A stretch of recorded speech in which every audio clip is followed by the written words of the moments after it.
This is Hebrews 13:1. Let brotherly love continue. Be not forgetful to entertain strangers, for thereby some have entertained angels unawares. First and foremost, I'd like to give all praises, honor, and glory to Yahweh, Bahasham, Yahweh Shai, Bahasham Rakak Wadash. Double honors to the apostles and elders of Great Millstone. Salutation to you, Akim, pushing this word with true sincerity, with charity, presenting your bodies as a living sacrifice.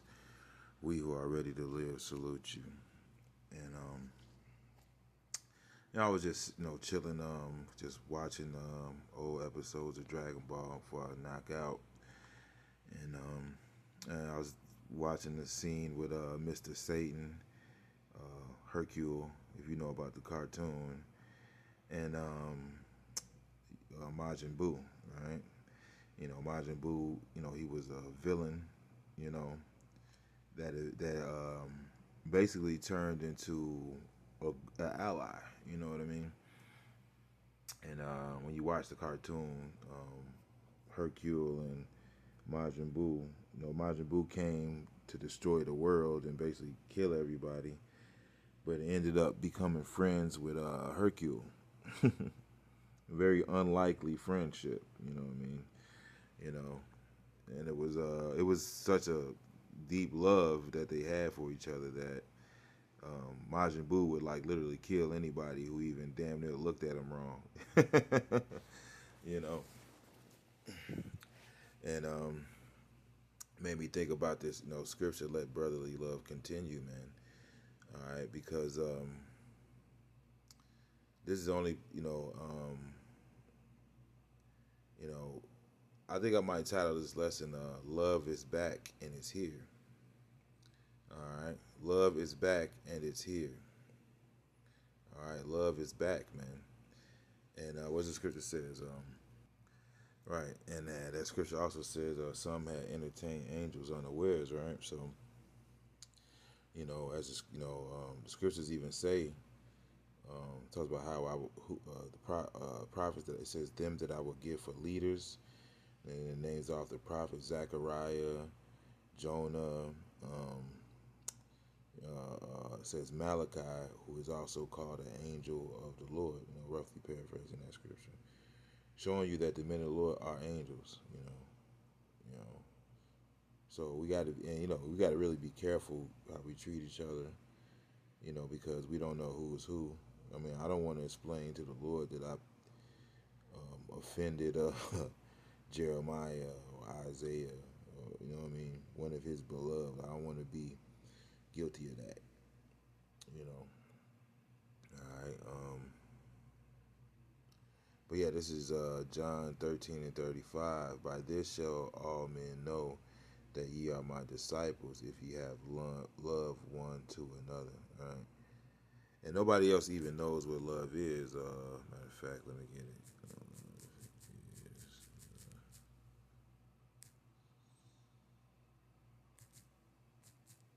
Let's see.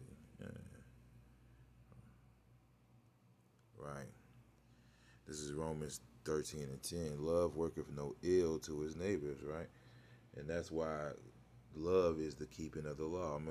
I'll probably grab that too, man. Because love is not just an emotion. Love is an action. Love is okay. Thou shalt not steal. I will not steal from my brother. All right. Thou shalt not covet. I will not covet what my brothers have. Thou shalt not commit adultery. I will not commit adultery with my brother's wife. Um, you know, all these things, man. You know, you're gonna deal in that manner. These are the parameters that you deal within. And that's what love is. You know, love isn't just what you do for a person. It's mainly what you don't do to another person, man. According to the law, right? This is Romans 13:10. Love worketh no ill to his neighbor, right? And going against the law or doing these things that go against the law to your neighbor is working ill to him, right? Stealing from him, coveting his things, lying to him, all these things, man. You know, therefore, love is the fulfilling of the law. So that's what love is. I'm thinking about that. What's love? Baby, don't hurt me. Why they go Michael Hearn? you know. So yeah, man.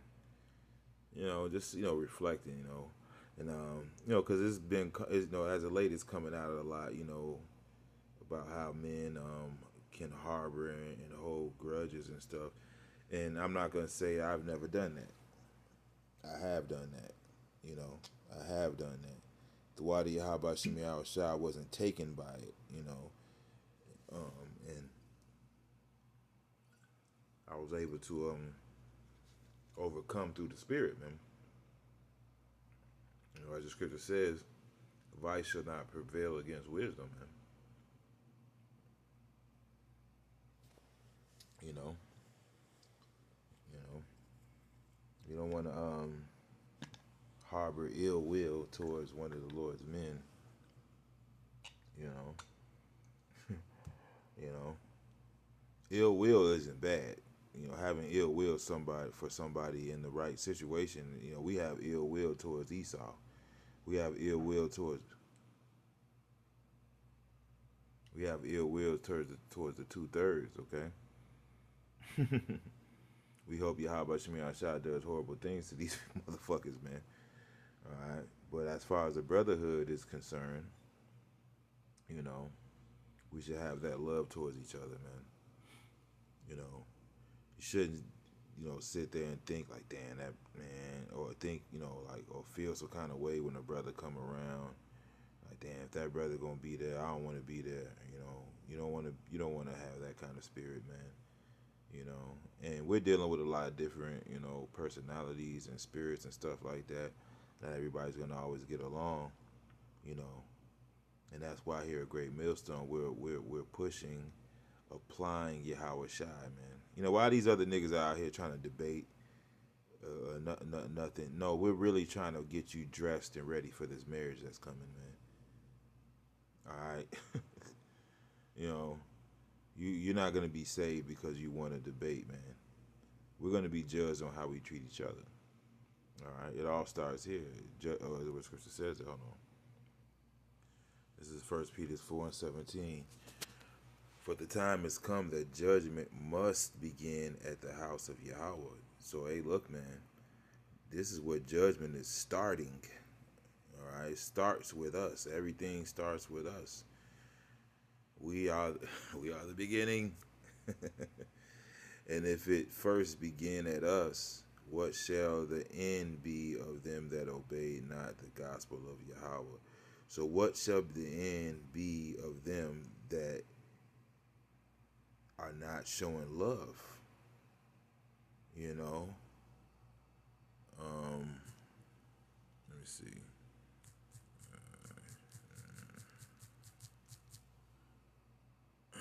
You know? It's gonna be bad for those who couldn't see Yahweh Shai and his brother, man. This is hold on. I'll actually come back to that one. This is 1 John 4:20. If a man say I love Yahweh and hateth his brother, he is a liar. Alright? For he that loveth not his brother whom he hath seen, how can he love Yahweh whom he hath not seen? Right?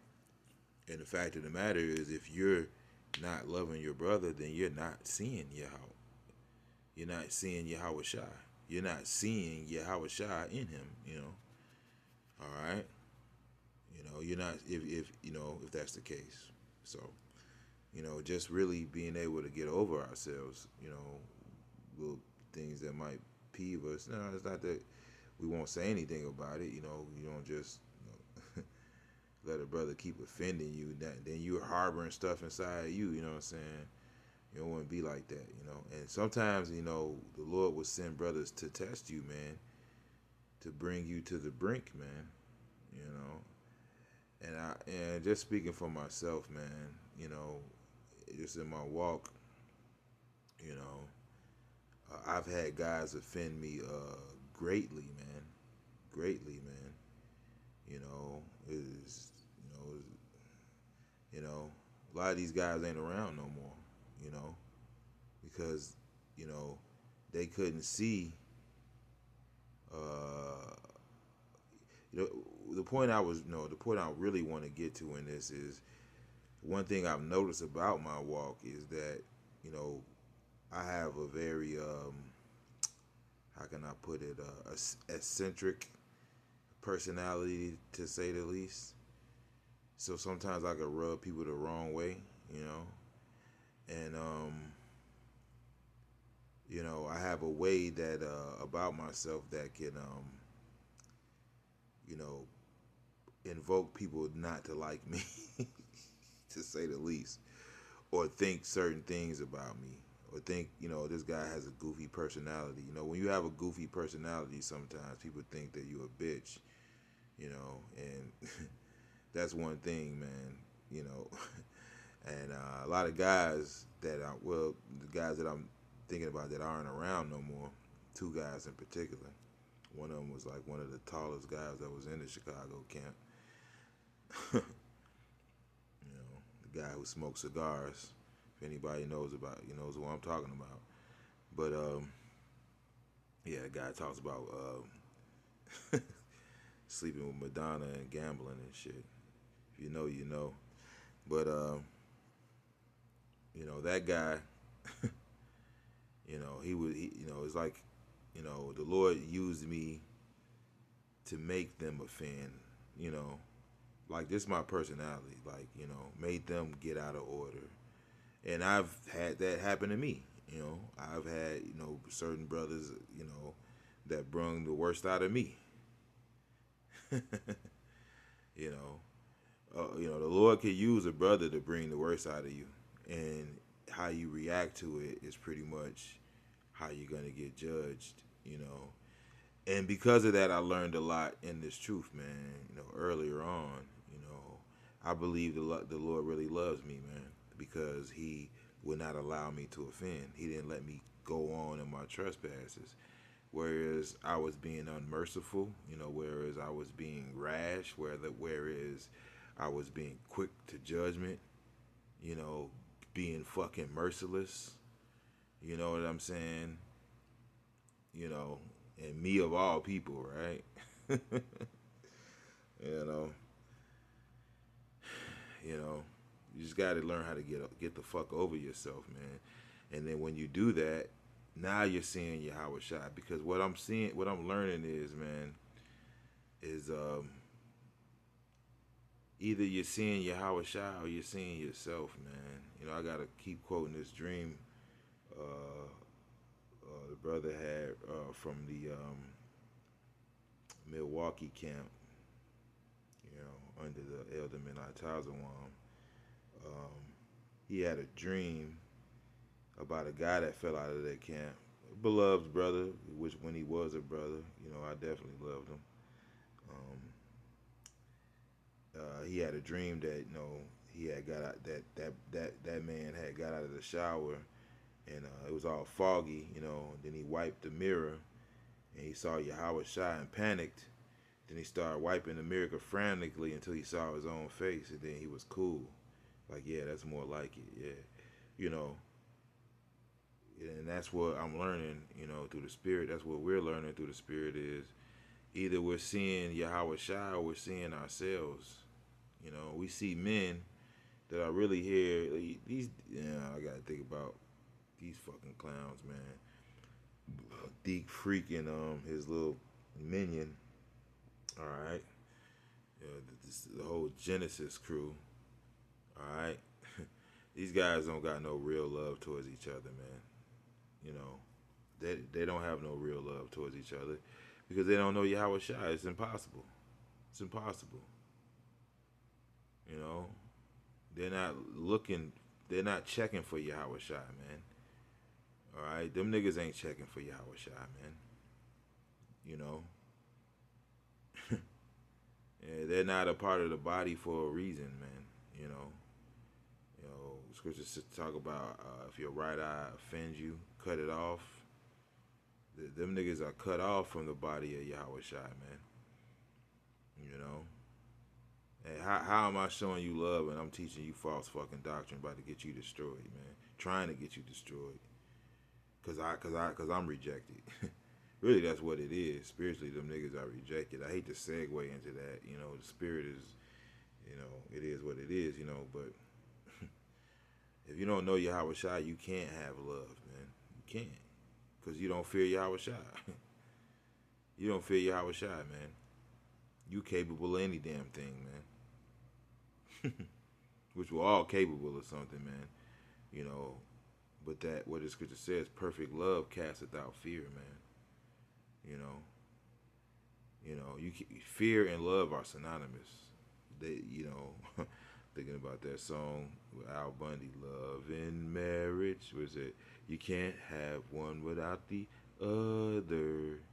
You can't have love for Yahweh Shemiyah Shai and not have fear. You can't have fear. You know, you can't have fear without having faith. All these things are synonymous one with another, man. So if you really have love, then you have fear of Yahweh Shemiyah Shai, which will prevent you from doing ill to your neighbor, man. You know, yeah, that'll prevent that. You know, because at the end of the day, Yahweh Shai is really the adhesive. The spirit, you know, Yahweh Shai is the glue that keeps us together, man. You know, guys would have never fucked with each other in the world, man. All right, from probably never even met. A lot of guys in my camp didn't even know about Des Moines, Iowa. But here the fuck we are, because the Lord said so. You know,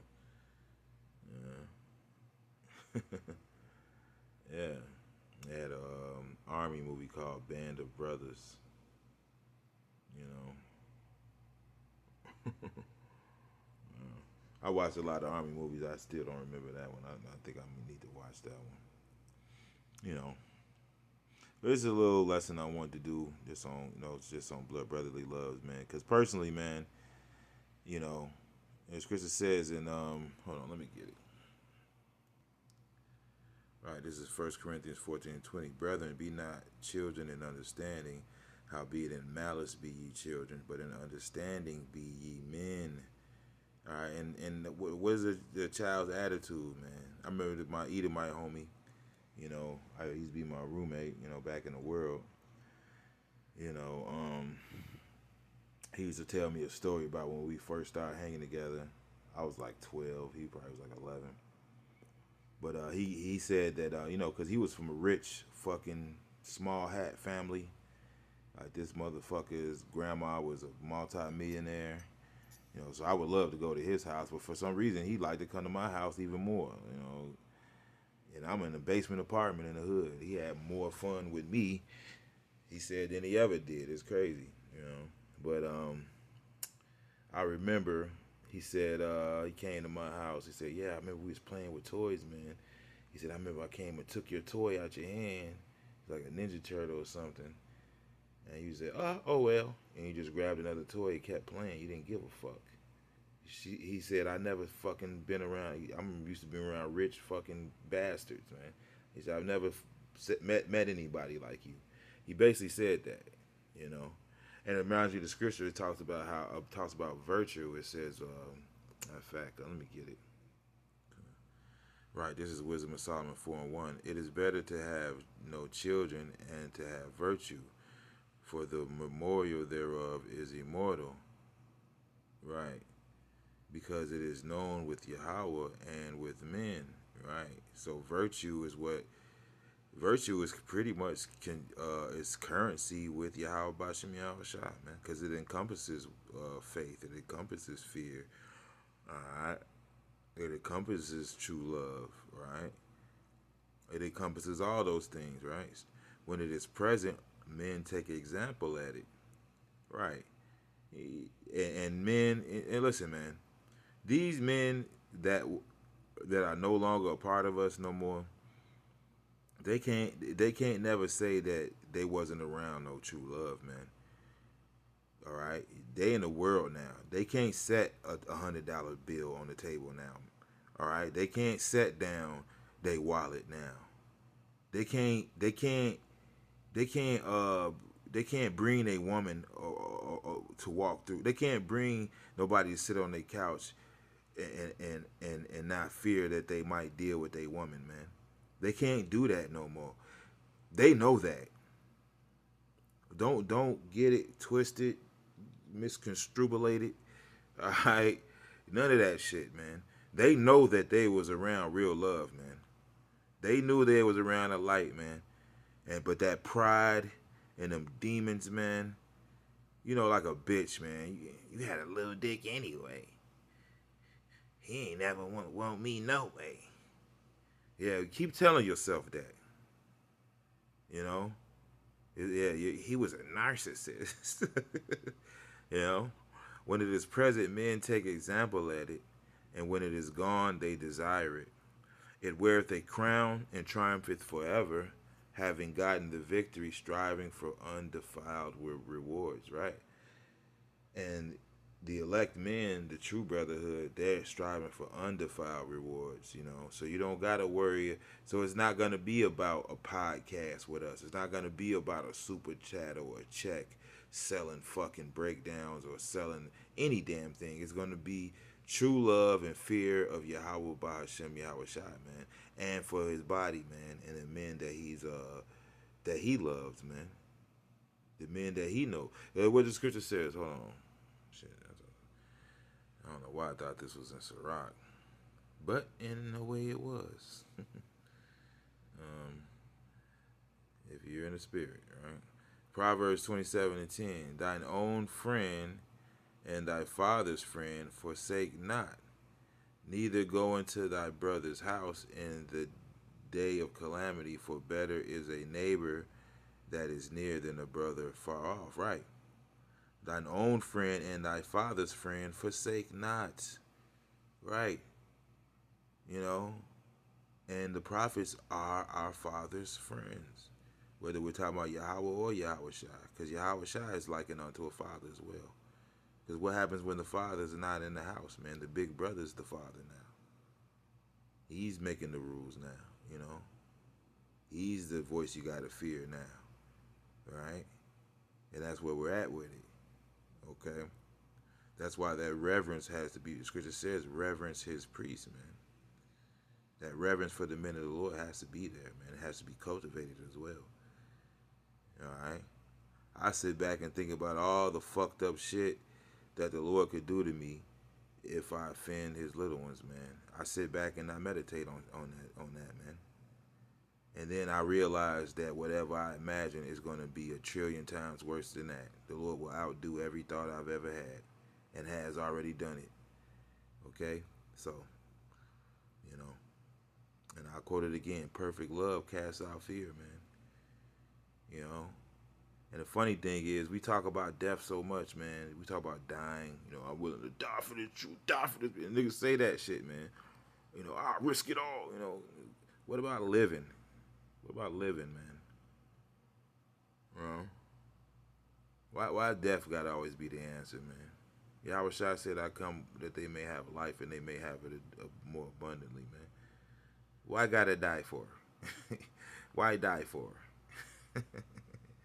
You know, why have a mindset so directed towards death, man? There's men here that ain't gonna die, man. Yeah, we're willing to die. Yeah, that's a possibility. Yeah, some of us will. But then again, we won't. If you get what I'm saying. See, we know we won't, man. All right? you know. You know. Hey, this whole brotherhood in and of itself is likened unto, I always use the analogy of those movies. You thought you killed somebody. I killed you. He's back alive. You know, it says they should stand up on their feet and great fear fell upon them. I killed you. Surprise, motherfucker. You know? But yeah, love is back. All right, love is back and is here. You know, the bond between the northern kingdom and the southern kingdom. Right? That's nowhere else. All right, unless it's in wickedness. And then what do? Backdoor each other. You know, Nah, we not ain't you know ain't no back doors over here. No back doors. No locked doors. You know, and striving to keep the bond of the covenant, striving to be as transparent as we can be, striving to be, you know, striving to be as real as we could be, you know, real with ourselves, real with each other, man, you know, you know, and we're not portraying ourselves over here to be no cowards, no tough guys. Ain't no hoes over here. Don't get fucked up, you know. But this ain't that. We ain't coming to no tough guy ass spirit, man. Our strength is in Yahweh Bashim Yahweh Shai, man. You know, he's our rock. That's what we leaning on. You know, just like a woman is supposed to get behind a man, you know, when it's some motherfuckers trying to pull it, man, you know. You know. But yeah, you know, sorry if I went on a little bit of a rant there, but it's all in the spirit, I hope, and I hope it's edifying at the end of the day. Because that's why we're here. You know, even though we are friends, we're co-workers. You know, scriptures talk about let every man take heed how he builds, man. Other men have labored, and we are entered into their labors, man.